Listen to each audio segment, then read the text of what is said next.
Bom, então, boa tarde a todos. Meu nome é Thaís Reicher e eu vou apresentar o nosso trabalho intitulado O papel do treinamento aquático na melhora do risco de quedas em idosos. Uma revisão sistemática com meta-análise e meta-regressão. As quedas são fenômenos comuns em idosos. Acredita-se que cerca de 1 a cada 3 pessoas com 65 anos ou mais caia pelo menos uma vez ao ano. Esses dados eles são alarmantes, uma vez que quedas podem levar a sérias consequências, como fraturas, lesões, perda da independência funcional, imobilização, hospitalizações e, inclusive, morte. Dentro desse contexto, o exercício físico é uma das grandes ferramentas para diminuir o risco de quedas na população idosa. Uma meta-análise da Cochrane em 2019 verificou que a prática regular de exercício físico está associada a uma redução em 23% da taxa de quedas no público idoso. E dentro desse contexto, o exercício aquático é um meio alternativo, uma forma de exercício alternativa que recebe muito interesse, especialmente do público idoso feminino. A partir disso, o nosso objetivo foi comparar os efeitos do treinamento aquático em relação a um grupo controle sobre fatores de risco relacionados a quedas, sendo esses fatores de risco capacidade de marcha, equilíbrio e força muscular de membros inferiores em pessoas idosas. E ainda identificar possíveis moderadores do efeito do treinamento aquático sobre esses fatores de risco. Nosso estudo seguiu as recomendações propostas pela Cochrane e pelo PRISMA. Nós realizamos a busca em maio de 2023, inicialmente, e atualizamos a busca em agosto de 2025 em 4 bases de dados. Nós utilizamos palavras-chave referentes a exercício aquático, hidroginástica, envelhecimento e pessoas idosas. Nós incluímos estudos longitudinais e ensaios clínicos que avaliassem o efeito do treinamento aquático realizado em posição vertical, como a hidroginástica, em comparação ao grupo controle, sobre desfechos de marcha, equilíbrio ou força de membros inferiores em pessoas idosas de ambos os sexos. A nossa seleção dos estudos foi realizada em 2 etapas. Na primeira fase foi realizada a leitura de títulos e resumos e na segunda fase a leitura do texto na íntegra. A seleção dos estudos foi realizada por 2 pesquisadores independentes, previamente treinados. Esses mesmos pesquisadores realizaram a extração dos dados em relação a informações sobre os participantes, intervenção e desfechos de cada estudo incluído. Os nossos dados são apresentados em diferença média padronizada e intervalo de confiança de 95%. Para a meta-análise, nós utilizamos o modelo de efeito aleatório e ainda realizamos meta-regressões. Em relação aos resultados, a nossa busca identificou 5.058 estudos, dos quais 31 foram incluídos na presente meta-análise. Para a variável de capacidade de marcha, nós não observamos diferença significativa entre os efeitos do treinamento em meio aquático e o grupo controle. Entretanto, ressaltamos que essa meta-análise contou apenas com 4 estudos incluídos. Por outro lado, nós observamos que o treinamento em meio aquático foi associado a uma melhora de grande tamanho de efeito no equilíbrio corporal de praticantes em relação ao grupo controle. Nesse mesmo sentido, nós observamos que o exercício aquático foi associado a uma melhora de grande tamanho de efeito na força muscular de membros inferiores em comparação ao grupo controle. Em relação às nossas análises de meta-regressões, nós observamos que a duração da sessão de exercício e o período de intervenção do treinamento não influenciaram os efeitos do treinamento em meio aquático sobre a resposta de equilíbrio e força muscular. Por outro lado, nós verificamos que maiores frequências semanais de treinamento, bem como progressão para maiores intensidades de treinamento, foram associadas a maiores incrementos no equilíbrio, mas não na força de membros inferiores. Portanto, nós concluímos que o treinamento aquático é eficaz na melhora de fatores de risco relacionados a quedas, como o equilíbrio corporal e força de membros inferiores. Ainda, nós concluímos que maiores frequências semanais e progressões para maiores intensidades de treinamento otimizam os benefícios promovidos ao equilíbrio corporal. Obrigada. Parabéns, Thaís. Bela apresentação, belo trabalho, né? Sessão está aberta para perguntas, caso alguém queira fazer.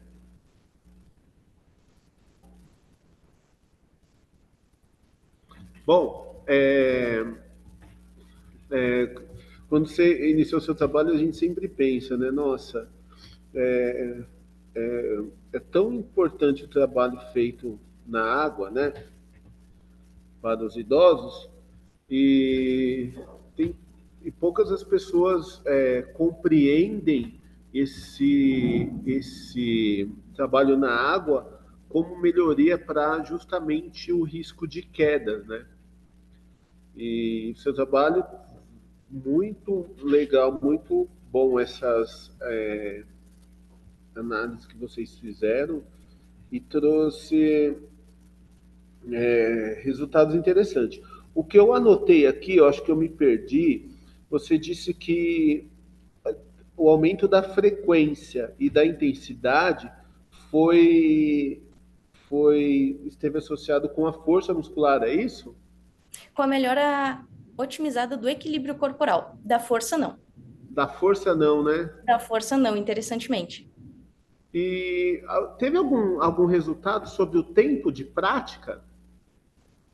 Não, infelizmente nós não observamos essa variável, mas todos os estudos incluídos na meta-análise, esses estudos eles recrutaram pessoas previamente sedentárias, né? Então, que no mínimo por 3 meses não estavam realizando nenhum exercício físico estruturado. Porque, então, eu fico imaginando assim, a maioria dos trabalhos, quando a gente vê com melhoria de força e equilíbrio, principalmente, a gente sempre observa a melhora no equilíbrio ou em caso de piora, né? Do equilíbrio, dependendo se for a população um pouco mais fraca, e depois é a da força, né? Então, por isso que eu fiz essa pergunta, que eu fiquei imaginando esse caminho, tá? Bom, Thaís, obrigado, parabéns pela apresentação. Vamos seguir com as apresentações agora, chamando a Vitória Aegla da Silva Amorim. Vitória Aegla. Ai, desculpa, Vitória. Relaxa, todo mundo erra, eu já até acostumei. Deixa eu colocar para compartilhar aqui, só um momentinho.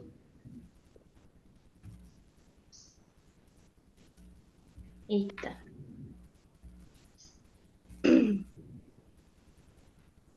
Momento de conteúdo, deixa eu ver se vai dar certo aqui.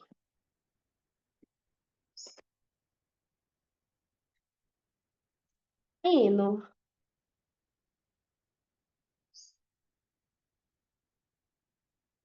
Compartilhou? Compartilhou no. Você está no Google, né? No Google. Isso. Tem como aumentar essa sua tela? Que está bem Eu vou pequeno. colocar ele para apresentar aqui. Isso.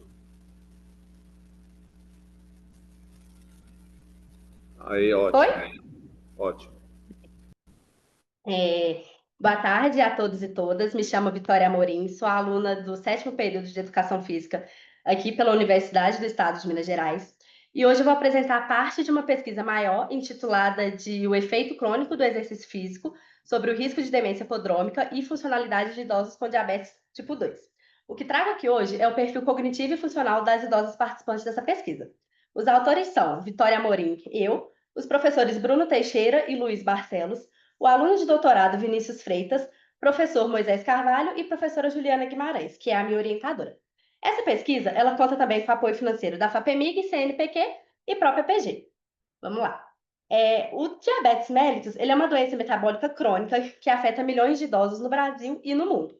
E quando não é bem controlado, ele pode comprometer não somente o corpo, mas também o funcionamento do cérebro e nas tarefas também do dia a dia, que nós estamos utilizando aqui como funcional. Esse comprometimento, ele aumenta, então, o risco de doenças mentais, que torna para a gente essencial buscarmos entender melhor esse impacto e buscarmos estratégias para prevenção, como o exercício físico. Aqui eu trago um esqueminha sobre como que a hiperglicemia ela afeta o nosso cérebro, quando a glicose está muito alta no sangue, né? A toxicidade da glicose, ela vai causar um dano vascular e comprometer a barreira hematoencefálica, pois vai atrapalhar os nutrientes a chegarem no sistema nervoso da gente. Além disso, vai acontecer também a disfunção mitocondrial, resistência à insulina, neuroinflamação e o estresse oxidativo. Todos esses fatores, eles vão contribuir para uma lesão neuronal e uma falha sináptica. O resultado disso vai ser uma disfunção cognitiva que pode levar a quadros de demências. Então, diante disso, o nosso estudo ele visa avaliar o perfil cognitivo e funcional das idosas com diabetes tipo 2, buscando compreender a relação entre o controle glicêmico, a condição mental e física dessas idosas. A metodologia que utilizamos foi, em primeiro lugar, a aprovação no comitê de ética. Logo após, nós fizemos o recrutamento e avaliação dessas idosas. Foram selecionadas 12 idosas, nós estamos com o número de 12 pessoas, com idade a partir de 60 anos, com diabetes tipo 2. Elas passaram por uma anamnese, né, para entendermos como que está ali a diabetes delas. Logo após, fizeram os testes MOCA, MIN e o teste de fluência verbal. Para capacidade funcional, nós fizemos a bioimpedância e o teste de Bruce adaptado na esteira, né? Logo após, nós fizemos a análise dos dados de forma descritivas para podermos traçar o perfil dessas idosas. Nos resultados, nós tivemos, no funcional e antropométrico, as idosas com idade média de 64 anos, com a massa corporal de 86 quilos, uma estatura média de 153 centímetros, né, 1,53, e a capacidade aeróbica média delas foram de 19 ml de O2 por quilo por minuto. No perfil cognitivo, nós tivemos o MOCA com uma média de 23, o MIN com uma média de 24 e o teste de fluência verbal com uma média de 16 palavras por minuto. Os testes MOCA e MIN, eles já estavam com valores abaixo do 23, o que já indicam ali para a gente um comprometimento cognitivo. O teste de fluência verbal, para esse estudo, ele não teve ali muita significância. Aí nós concluímos, então, que podemos observar uma perda de 66% da capacidade cognitiva das idosas com diabetes, o que já pode indicar ali que o diabetes ele pode influenciar nessa perda cognitiva. A gente não chegou a uma conclusão se de fato ele atrapalha, né? E nós tivemos também um declínio funcional, porque a capacidade aeróbica das idosas, elas foram consideradas fracas de acordo com a Associação Americana de Coração, com uma média de 19,6 ml de O2 por quilo por minuto, o que já considera bem abaixo do esperado, né? E foi isso, foi bem rapidinho. Eu gostaria de agradecer, né, ao Celafiscs pela oportunidade de estar apresentando. É o meu primeiro congresso, nunca apresentei antes. Gostaria de agradecer ao GFIS, que é a equipe que eu faço parte aqui, né, o projeto de pesquisa aqui. De novo, os órgãos comentadores, né, FAPEMIG, CNPq e PROPPG. É isso. Bom, parabéns, Vitória. Bela apresentação. Começou bem sua carreira acadêmica também, né? Num congresso que a gente gosta muito, que a ciência gosta, né? Então, muitos de vocês que estão aqui devem conhecer diversos pesquisadores que a maioria dos pesquisadores, como o professor Edilson Cirino, como Sandor Bálsamo, né? Tem diversos aí, Jonato Prestes, né? O primeiro trabalho foi no Simpósio Celafiscs, né? Então tem uma tradição muito grande na apresentação de trabalhos, né? Bom, gostei do seu trabalho. Eu tenho uma dúvida que eu não sei se eu perdi, né? Qual que é a escolaridade da sua amostra? A maior parte delas estão somente até o ensino fundamental, porque como a gente precisou usar o Moca e o Min para poder traçar um perfil, nós tivemos que cortar algumas porque elas iam levar a média muito abaixo por conta da escolaridade. Então elas estão ali em torno do 7º ao 9º ano. Isso foi uma dúvida, né? Eu não lembro do Moca. Faz acho que uns 18 anos que eu usei o Moca. Então foi um bocadinho de tempo, né? Ele não leva o Minimental, a gente consegue no momento de classificar ele, classificar de acordo com a escolaridade, né? O Moca a gente consegue na hora de classificar ele utilizar a escolaridade ou não? O Moca, ele olha mais a questão espacial, se a pessoa ela consegue se identificar no espaço mesmo. Ah, tá. Não tem um ponto, não leva em consideração, então, o ano de estudo ou escolaridade, enfim. Não. Tá Não. bom. Alguém mais tem alguma pergunta? Vitória, vocês fizeram algum teste ou está previsto nesse projeto de avaliação física e funcional utilizando testes ou não? Sim, a gente já está em fase de finalização dessa pesquisa, né? Nós estamos usando o eletroencefalograma, não consegui colocar os dados deles porque a gente ainda não conseguiu analisar todos os dados, mas elas fizeram 12 semanas de treinamento, aí era na esteira o teste, elas estão fazendo um teste HIIT na esteira, 1 minuto caminhando a 60% e 30 segundos correndo a 90%. Ótimo. Muito obrigado, então, Vitória. Parabéns pelo trabalho. Espero, então, temos outros dados para ver o ano que vem do seu projeto, né? Ok. Bom, você, por favor, pode descompartilhar. Dando sequência agora às apresentações, vamos convidar agora o próximo trabalho, que será apresentado pelo Isaac Bezerra. Vocês estão vendo a apresentação do Isaac Bezerra?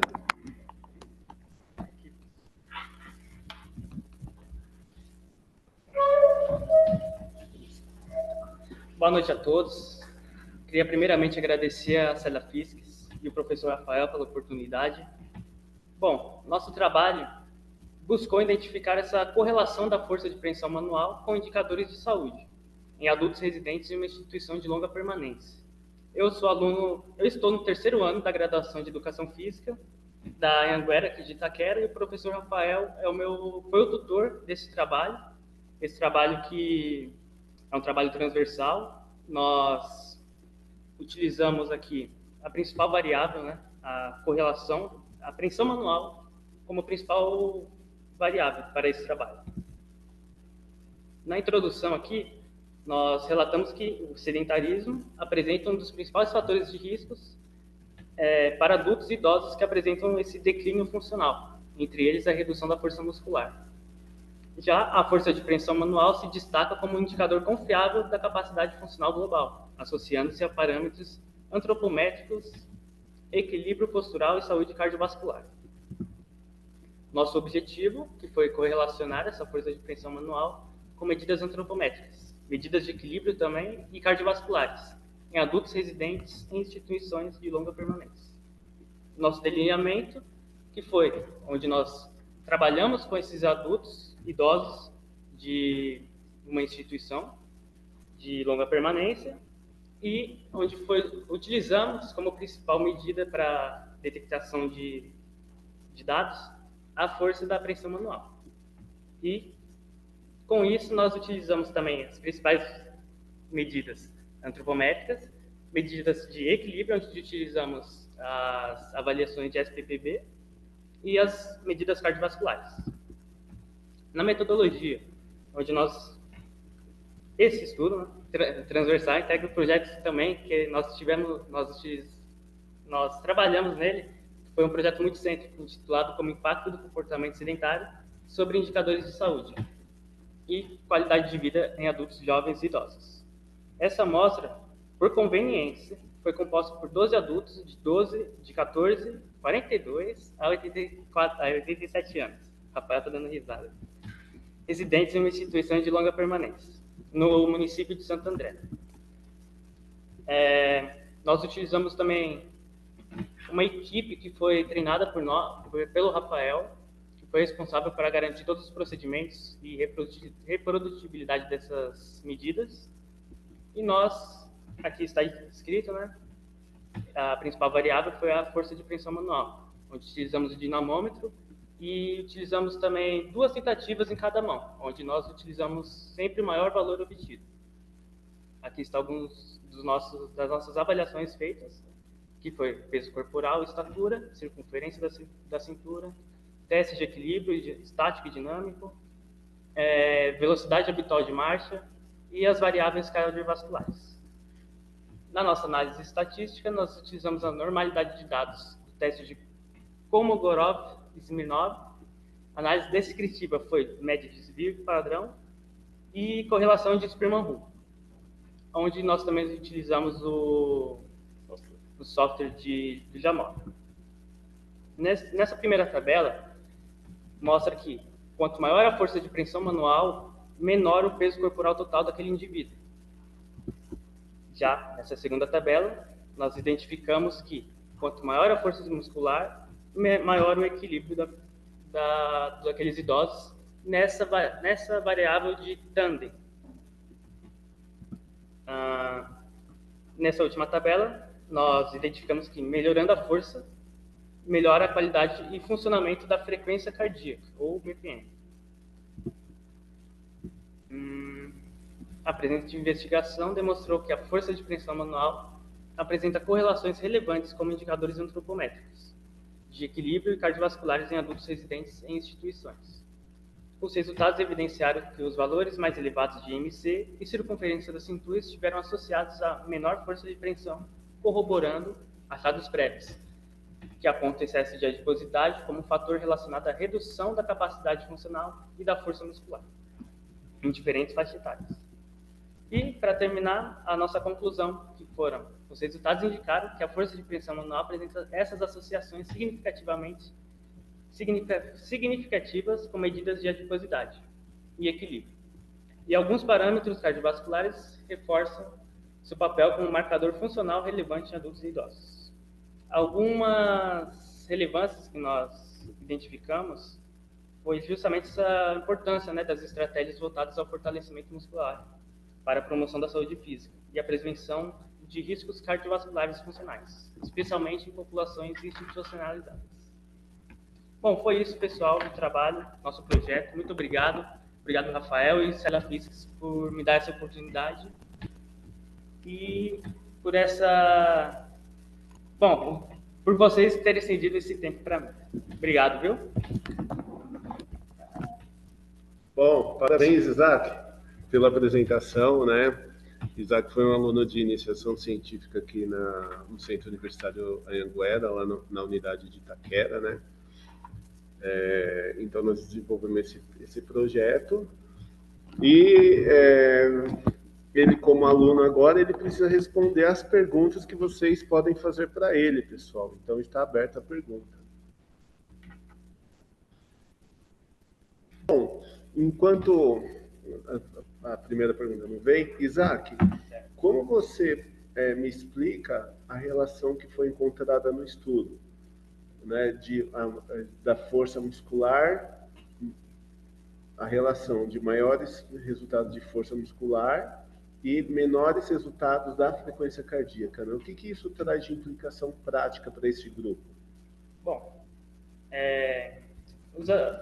em uma das tabelas foram identificadas que quanto maior a força de pressão manual, maior o peso corporal total da pessoa. Então, isso corrobora para o melhor funcionamento, justamente, da frequência cardíaca e atividade cardiovascular daquela pessoa.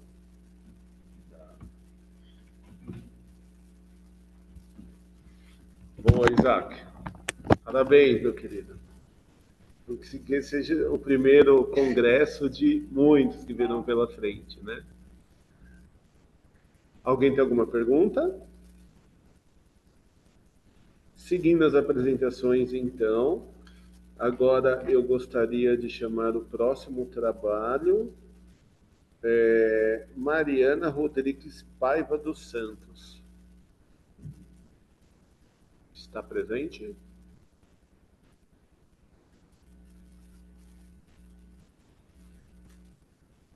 Ou algum integrante do grupo? Pessoal de Santos, Rodrigo Pereira, acho que não tem ninguém aqui. Bom, então vamos seguir com a próxima apresentação.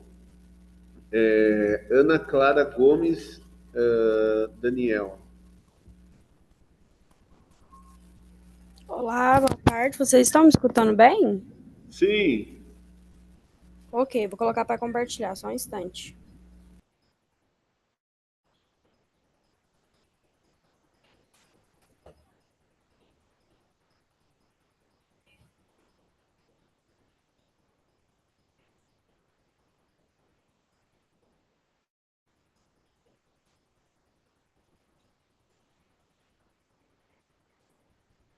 Eu não estou ouvindo vocês. De volta. Oi? Agora sim, agora voltou o som. Começa de novo. Ana Clara, por favor. Certinho.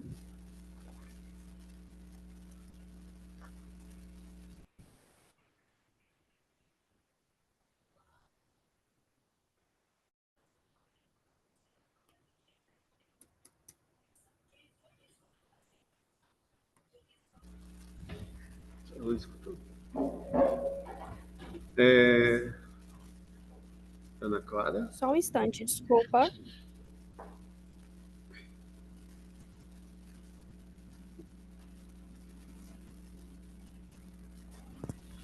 Agora está ok? Tá aparecendo aí para vocês na página principal? Sim.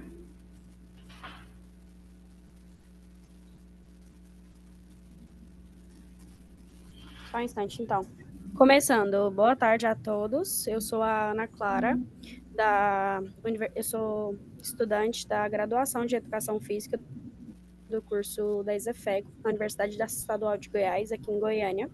E eu trouxe um estudo para nós hoje, juntamente com os meus colegas Guilherme, Samuel, Jax e Lara, e com a nossa professora Thais Inácio Rolim, sobre os efeitos hipotensores subagudos e a percepção de divertimento após uma sessão de 15 minutos com Exergame Just Dance em idosas hipertensas.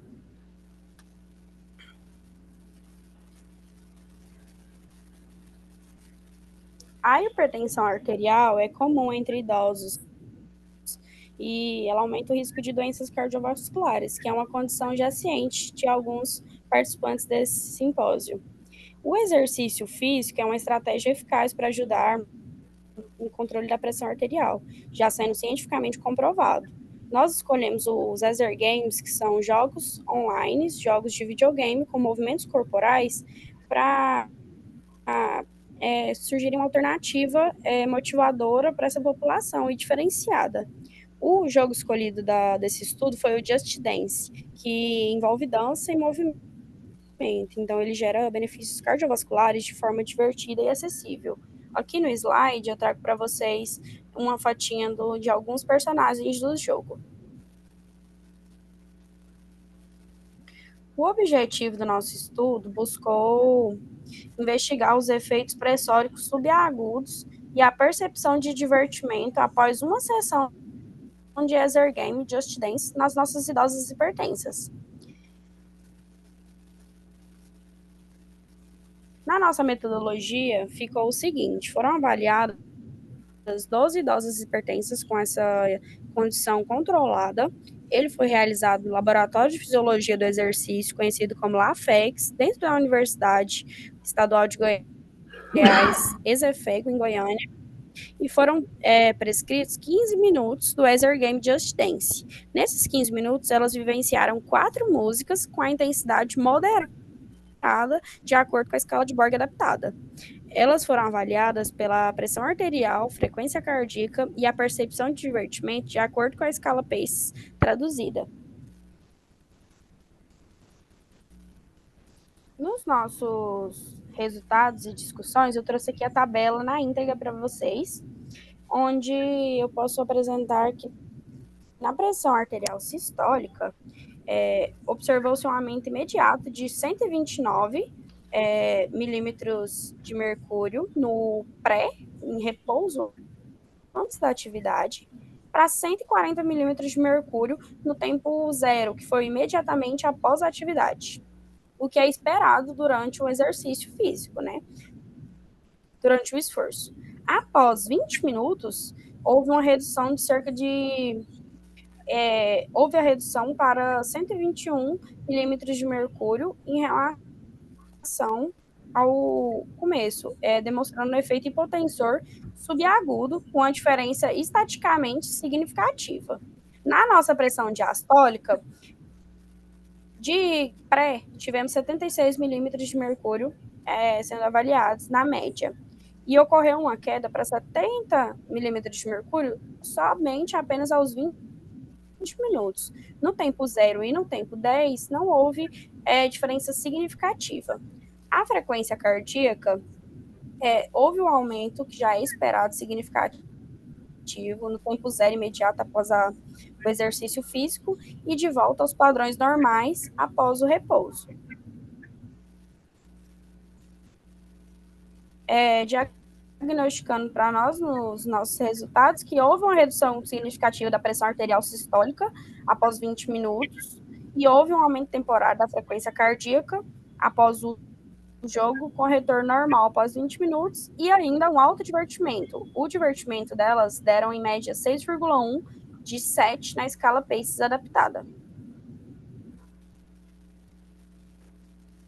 Concluindo, então, em uma única sessão de 15 minutos com Just Dance, fomos capazes de promover redução subaguda da pressão arterial nas idosas hipertensas. E essa atividade também proporcionou um alto nível de divertimento, indicando uma boa aceitação dessa atividade. Eu agradeço pelo tempo, obrigada pela oportunidade. Bom, Ana Clara, parabéns pelo trabalho. Nossa, que legal, né? A tecnologia vem para ajudar bastante, né? Nossa, como é bom. Está fazendo uma diferença enorme. Né? Só apresentando fica um pouco raso os resultados, mas fisicamente a gente vê a diferença nas pessoas, é muito importante. Obrigado pela atenção. É impressionante, né? Eu fico pensando, né?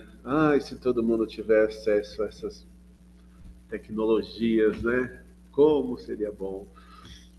Uma pergunta, né, que eu fiquei pensando, né? Você teve resultados bem interessantes, né? E esses resultados foram, eu acho que eu não anotei aqui, acho que eu me perdi. Foi uma única sessão ou foram várias sessões? Esse estudo é um projeto piloto que foi feito em apenas uma sessão de 15 minutos dentro desse Just Dance. E essas são idosas controladas que vamos ter acesso e vamos conseguir criar aquele grupo controle para dar continuidade na pesquisa.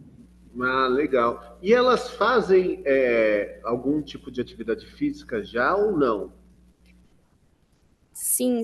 São idosas que nós utilizamos. Eu sou estudante do 6º período, mas eu faço estágio 5 na UEG, que seria o estágio de saúde, que são com idosas, e a gente trabalha no treinamento resistido, a famigerada musculação. E algumas dessas que fazem a musculação conosco, terça e quinta, também realizam pilates. Só que nesse dia elas vieram exatamente para pesquisa. Só realizaram a atividade de Just Dance. Ok.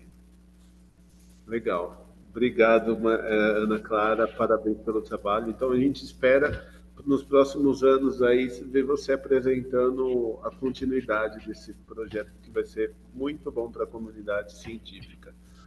Tá bom? Muito obrigada. Tchau, tchau. Seguindo com as apresentações, agora gostaria de chamar o próximo trabalho. Agora, Ana.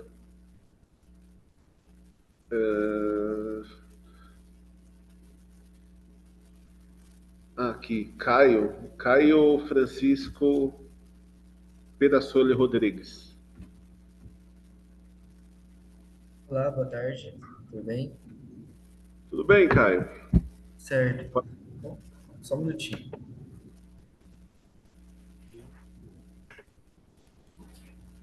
Está sendo projetado, certinho? Isso, perfeito. Ok. Bem, sou Caio Francisco Perassoli Rodrigues, sou aluno de graduação na Universidade Estadual de Londrina, graduação em Educação Física. Estou no 2º ano da graduação e vim apresentar hoje o meu trabalho sobre a relação entre a força dos músculos extensores e flexores do joelho em idosas pré e pós 12 semanas de treinamento resistido. Bem, sabemos que, ao longo da vida, temos uma perda progressiva da força muscular, devidamente pela falta de estímulo nas fibras musculares. E tem-se dado uma atenção maior aos membros inferiores com essa perda de força muscular, pois são um dado muito significativo para o risco aumentado de quedas em pessoas da terceira idade. Sendo assim, sabemos também que o treinamento resistido ele ajuda na manutenção e reconstrução da força muscular por dar um estímulo adequado às fibras musculares. Porém, ainda não temos clareza se o treinamento resistido pode ou não modificar a razão agonista ou antagonista dos músculos flexores e extensores do joelho, assim diminuindo o risco aumentado de quedas nesse período da vida, no caso, na terceira idade. O objetivo do trabalho foi analisar a influência do treinamento resistido sobre a razão da força dos extensores e flexores de joelho, sendo assim a razão agonista e antagonista.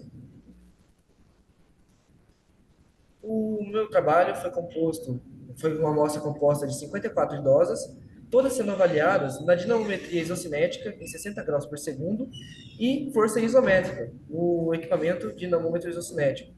O período de treinamento de 12 semanas foi composto por treinamento resistido, sendo que em cada semana teríamos 3 dias de treinamento e a cada dia de treinamento teríamos 8 máquinas, utilizaríamos 8 máquinas de musculação do treinamento e teríamos 2 séries de 15 repetições em cada máquina, sendo que o descanso de repetições de séries entre uma série e outra para as idosas é no mínimo 2 minutos. Como equipamentos que utilizamos, temos o leg press horizontal, o chest press, a remada baixa, cadeira extensora, tríceps no pulley, cadeira flexora, post squat e cadeira solear. Como resultados, tivemos que, no pico de torque dinâmico, no pré-período de treinamento, a razão entre extensores e flexores de joelho era de 49,3%, em comparação ao pós-período de treinamento, que teve uma redução de 3,2%, passando a ser 46,1% dessa razão, sendo P para essa razão de 0,01. Porém, no pico de torque isométrico, o pré-período de treinamento, essa razão de extensores e flexores de joelho era de 56,2%, e passou, após o período de 12 semanas de treinamento, a razão a ser 53,8%, tendo também uma redução, só que porém de 2,4%. Porém, o P para essa razão é de 0,322, sendo um P considerado válido para esse teste, que seria um teste T de amostras dependentes, o P seria de 0,05, um P que se torna favorável à pesquisa. Como teve uma expressão maior desse P, podemos dizer então que provavelmente, na probabilidade do teste, 32% temos 32% de chance de que essa diferença que deu, né, nessa redução de 2,4%, seja uma redução de causalidade, não exatamente pelo período de treinamento de 12 semanas. Sendo assim, como conclusão, temos que o treinamento resistido reduziu a razão de... Só um minuto. O treinamento resistido reduziu a razão agonista-antagonista do pico de torque isocinético de extensores e flexores de joelho, resultando em um equilíbrio mais favorável entre os grupos musculares. No entanto, seus efeitos sobre a razão de força isométrica de extensão e flexão de joelho foram reduzidos.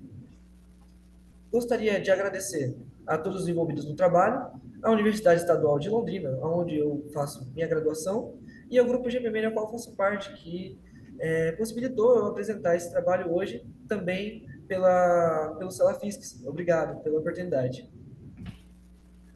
Parabéns, Caio, pela apresentação. Seu primeiro congresso? Meu primeiro congresso. Boa, então é mais um jovem que tem um futuro brilhante pela frente, aí já iniciando suas apresentações aqui no Salafisques, né? Muito obrigado. Bem interessante o trabalho que você fez, né? Razão agonista e antagonista é bem importante, né? Principalmente para idosos, né? Qual que é a aplicação prática, Caio, do seu trabalho? A aplicação prática seria que se há um desequilíbrio muscular entre flexores e extensores de joelho muito grande, temos a probabilidade de queda em idosos, de pessoas de terceira idade, muito maior. Sendo assim, o treinamento resistido, fazendo um treinamento resistido com os idosos, né, no caso a gente utilizou apenas idosas como amostra, mas a gente utilizando esse treinamento resistido, a gente pode sim diminuir a relação de quedas anualmente de idosos, assim reduzindo risco de morte também para idosos, risco de fraturas ou lesões mais sérias para esse público. Muito bom. Alguém tem alguma pergunta para fazer para o Caio?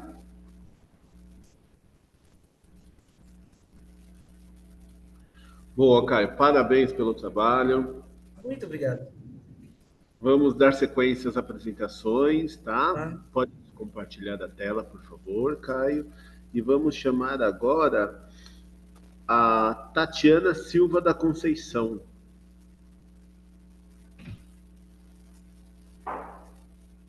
Boa tarde. Boa tarde, Tatiana. Pode compartilhar, tá bom? Uhum.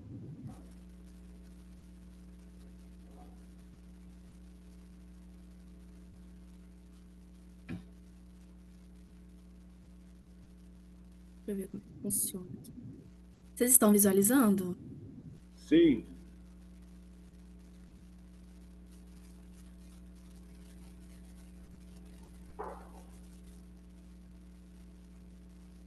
Bom, vamos lá. Me chamo Tatiana Silva da Conceição, sou estudante de doutorado aqui da Universidade Federal de Goiás, em Goiânia, e vou apresentar o trabalho intitulado hoje Pontos de corte e o poder discriminante da atividade física e comportamento sedentário para a presença de sintomatologia depressiva em idosos. Devido à baixa taxa de fertilidade, a redução da mortalidade infantil e o aumento da expectativa de vida que vem acontecendo, Tatiana, é, oi, coloca em modo apresentação. ele já tá. O que que eu fiz aqui, Então, será? Tá tá, pequeno? tá pequeno. Deixa eu ver só como é que para aqui. Assim. Descompartilha e compartilha de novo a toda a tela.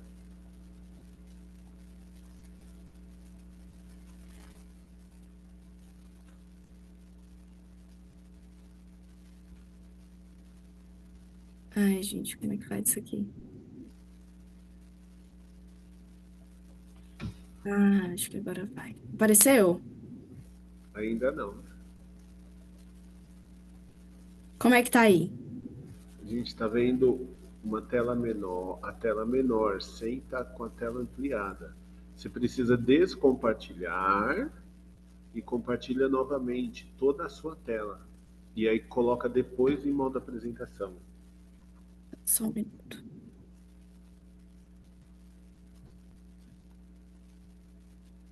Agora vai. Apresentação slide PowerPoint. Deixa eu ver se vai agora.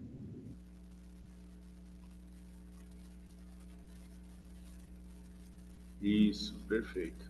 Oi? Foi. Ok.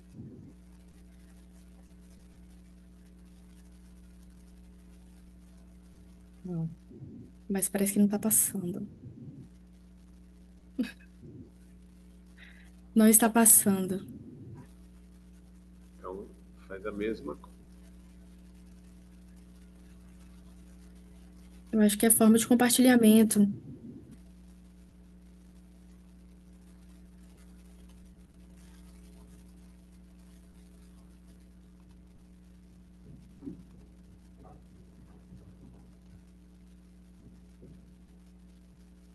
Vocês compartilharam a tela da apresentação do slide só? Na verdade, tudo. Não aparece essa opção toda. Deixa eu ver se vai aqui.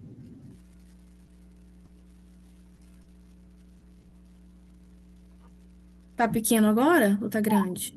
Tá pequeno. Se você for mudando, tá vendo? Do lado esquerdo, a gente consegue acompanhar normal.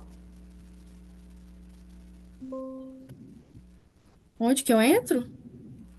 Não, na sua apresentação, não tem os slides 1, 2, 3, 4 e 5 ali? Sim. Se você mudar com o seu mouse ou a setinha, a gente consegue ir acompanhando. Então vocês estão conseguindo ver. Posso continuar?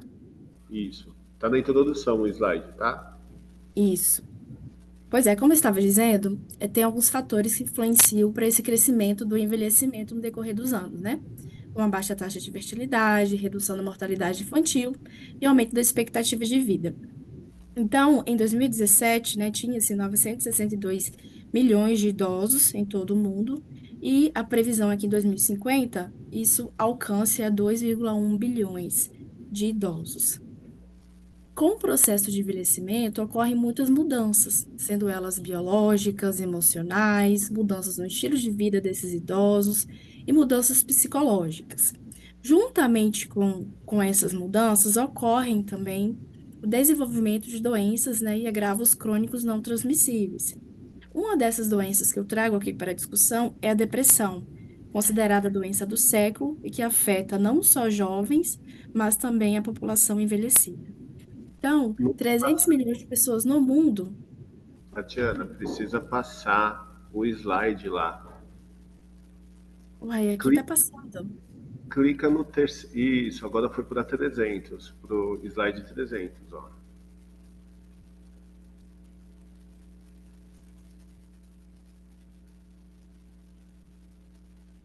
Passou?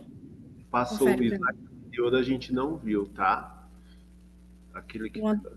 O anterior, esse aqui? Olha, a gente tá vendo no modo pequeno. Ai, gente, como é que. Não tenho familiaridade com esse zoom. Desde o início está no modo pequeno? Desde o início. Ó, se você clicar. Parei a apresentação. Não, quando eu clico em compartilhar, aparecem minhas abas que estão abertas. Isso, Deixa aí eu ver você aqui. vai no ecrã, no meu tá escrito ecrã inteiro, o botão do lado direito. Aí você clica na aba, na imagem que você vai ver ali, o ecrã inteiro, e clica em partilhar. Como tá em Eu espanhol. fiz isso. Então faz de novo, que agora vai dar certo. Para mim, aparecem minhas abas que estão abertas. Aí eu clico no do slide. Isso, põe compartilhar. Então agora vai dar certo.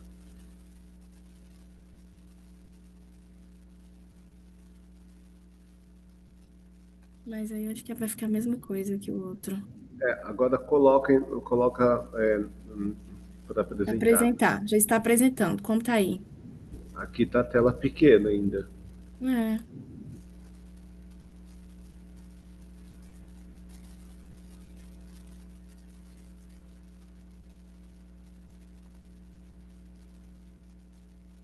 fazer uns testes aqui para ver. Gente, desculpa o transtorno aí. Ó, você clica no ecrã inteiro, né, que é a janela, e clica em compartilhar. Seleciona ela e compartilhar, que aí vai aparecer toda a sua tela. Eu tô Aí fazendo isso mesmo. Cliquei. Estou clicando em compartilhar.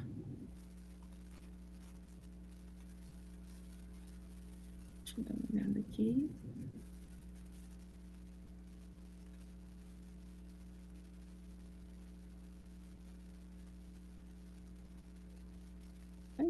Está assim mesmo, no inteiro, compartilhar.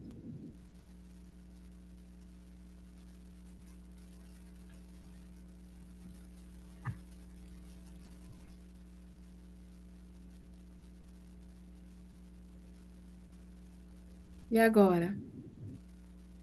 Nada? Ó, vai clicando slide por slide, deixa no modo pequeno aí para você também, vai clicando no slide por slide que dá certo, que aí dá para enxergar bem. Ó, tá no slide 2, muda lá do lado, não, o tamanho tá bom. Isso, clica assim com o mouse, ó, clica nesse outro. Aí, vai Dá para clicando assim. apresentar assim? Dá. Não tá bom. Como é que tira isso aqui? Acho que ele vai sair. Eu vou dar um zoom aqui para ver se facilita. Não, tá bom assim o tamanho, tá bom. Então tá bom. Eu estava, então, mediante as mudanças ocorridas no processo de envelhecimento, dentre elas, né, uma doença acometida na população idosa, além da população jovem, é a depressão. Então, mais de 300 milhões de pessoas no mundo vivem com depressão. Isso, 7,5% são mulheres e 5,5% são homens. gerando sofrimento humano, incapacidades e prejuízos econômicos, não só para o próprio idoso, mas também para os órgãos públicos, né, em questões econômicas. A depressão, ela pode ser classificada como um sintoma, uma síndrome e uma ou várias doenças. Ela é dividida em transtorno depressivo maior, ou episódio depressivo, e distimia. E pode ser classificada como seus sintomas leves, moderados ou graves.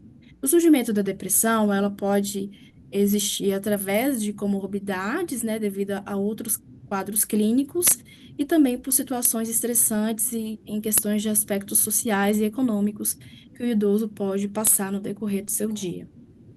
Dentre os sintomas depressivos apontados na literatura, envolve os psíquicos, que podemos classificar como sentimentos de culpa, fadiga, redução do prazer, humor depressivo, diminuição da capacidade de pensar, concentrar ou tomar decisões, alta desvalorização e um cansaço contínuo. Os comportamentais envolvem uma lentificação generalizada, peso no corpo, retraimento social, crises de choro, comportamentos suicidas e agitação psicomotora. Os sintomas fisiológicos envolvem redução do interesse sexual, alteração no apetite, seja ganho ou perda, e alteração no sono. Embora existam, né, vários estudos associando essas variáveis entre atividade física e sintomas depressivos, ainda existe uma lacuna na literatura relacionada à população idosa. Muito se olha para a população aí de 15 a 29 anos, que é a mais afetada com ansiedade e depressão, mas pouco se olha para a população idosa, principalmente para verificar o ponto de corte, pois nós sabemos que a gente tem as diretrizes da OMS, que recomenda 150 minutos por semana de atividade física. No entanto, isso pode, né, normalmente isso muda quando se trata da depressão em idosos. Então, o objetivo desse estudo foi identificar o ponto de corte e o poder discriminante da atividade física e comportamento sedentário para a presença de sintomas depressivos em idosos. Então, esse estudo se trata de um estudo longitudinal, de método exploratório do tipo survey, faz parte de um estudo maior, que é o ELSIA. Esse estudo foi realizado na população idosa de Alcobaça, que é um município do extremo sul da Bahia. Nós tivemos aí, né, que é um estudo de corte prospectivo, então nós tivemos na primeira onda 473 idosos, na segunda 230. Para esse estudo nós tivemos uma amostra de 208 idosos. Os critérios de exclusão foram estar acamado, hospitalizado e residir em instituição de longa permanência, ter dificuldade na acuidade visual auditiva ou ter alguma presença de déficit cognitivo ou doenças.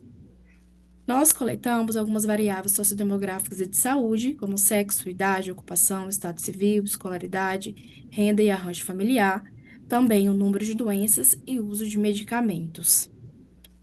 Foi realizado esse estudo em formato de entrevista, foi aplicado o termo de consentimento livre e esclarecido, e todos os entrevistadores foram previamente treinados.